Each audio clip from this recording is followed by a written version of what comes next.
You guys need to come on in too as well? Come on. Sorry. No, you're okay. Apologize. Apologize. That covered both right here? Scott, you good right there? I'm ready, yeah. Let's know you guys ready.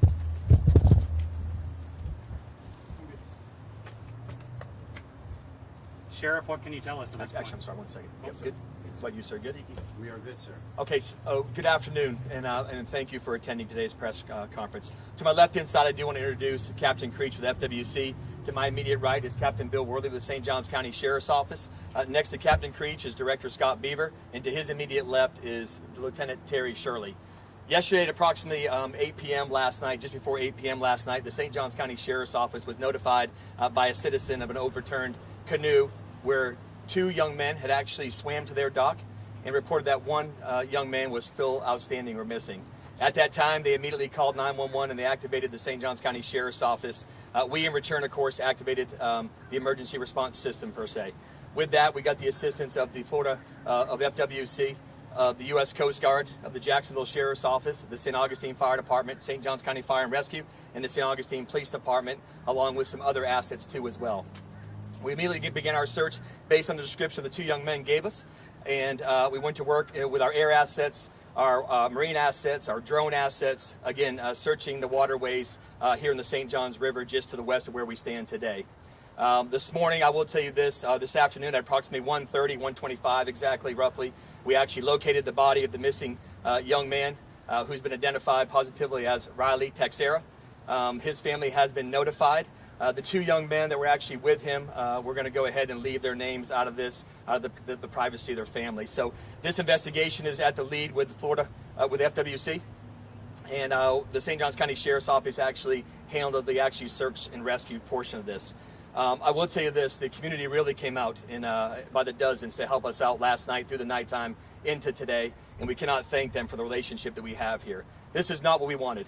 We were hoping to find Riley with all the assets we had immediately put into action, but we do get a chance to actually give some closure to the Texar family today. So that being said, I'm going to turn over here to Captain Creech. Captain?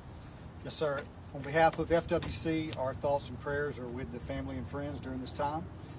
It was our privilege to bring closure for this family. This is an active investigation which FWC's taken lead.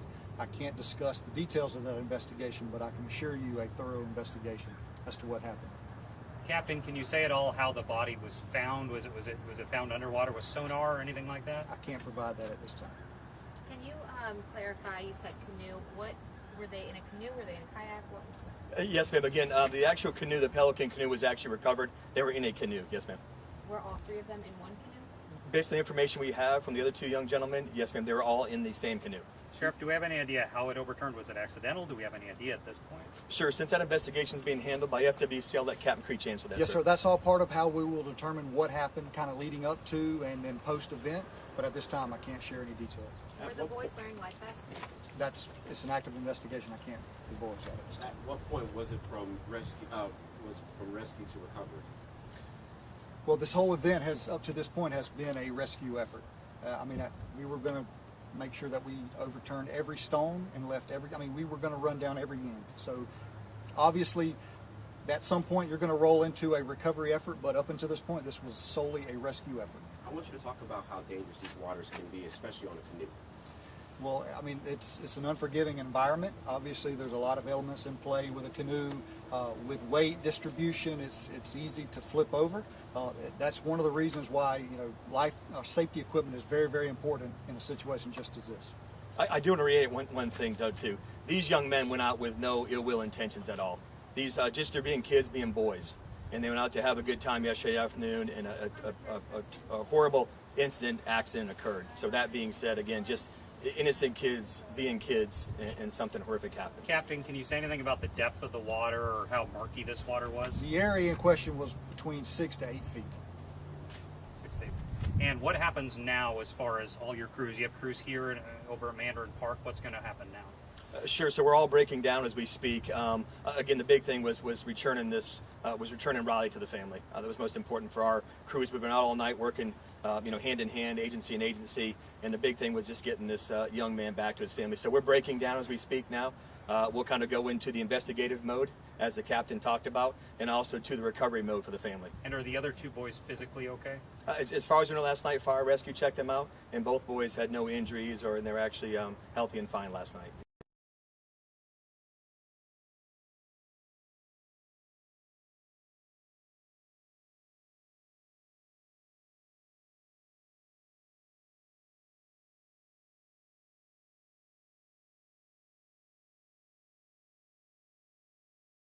To a dock.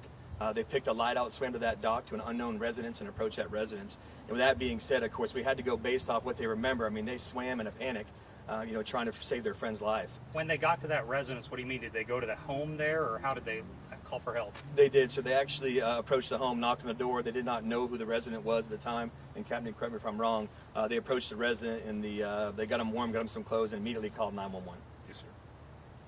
Can you say where the residence was at this point? No, sir. And did the system work? Did your equipment do the job? Everything you want, the manpower, the boats, everything of that nature? Absolutely. Officers responded last night. They did a hasty search of the area to recover. Obviously, time is of the essence. We rolled in today's search effort. Everybody pitched in. It was a great coordinated effort. Everybody involved today give their blood, sweat, and tears into this search. Correct me if I'm wrong. It's to my understanding that even civilians participated in this search. So I want y'all to talk about how this was an all-team effort, not only on law enforcement side, but from the people as well. Sure, that's something I said in the very beginning too, was thanking our citizens here in the Julington Creek area, northwest part of St. Johns County. Is these people come out in droves when we need help, and it's not just them, by the way. It's a local restaurant, Speedy Q, and the First Baptist Church too as well. But our community came forward, and we appreciate it. There was one thing we actually gave a warning today, and we'll kind of clarify why we gave that. We had so many agencies involved in this search, and it's a very meticulous effort, put forth by people that do it for a living, and they're the experts at it. And I say all the agencies involved. We simply just gave a warning for our community saying, hey, please let us stay out of this protected zone for us, and let us find Riley. And with that being said, of course, we just gave a kind of a warning saying, hey, let us have this box for the experts that do this. And to give a little respect to and trying to return Riley to the family. And what is your message right now as we do get into the season where more people will be on the water doing these more water activities? That's one thing too, and I'll let the captain speak to as well, because this is definitely their lane of operation. But safety in the water and having the right equipment on the boats. And I'm not just talking about the canoe, kayaks, jet skis. We can kind of go through that, and I think we will be putting out a PSA in the very near future to the media to warn, because our county is just so busy. But again, we'll kind of get back on topic here with these young men. We're just out being boys.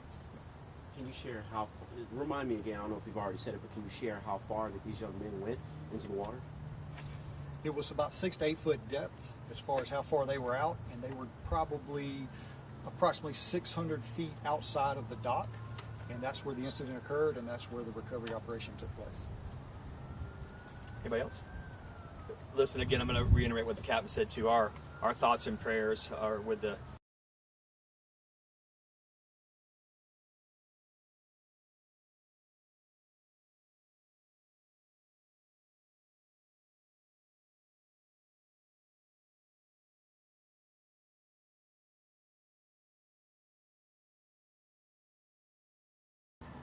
Thank you.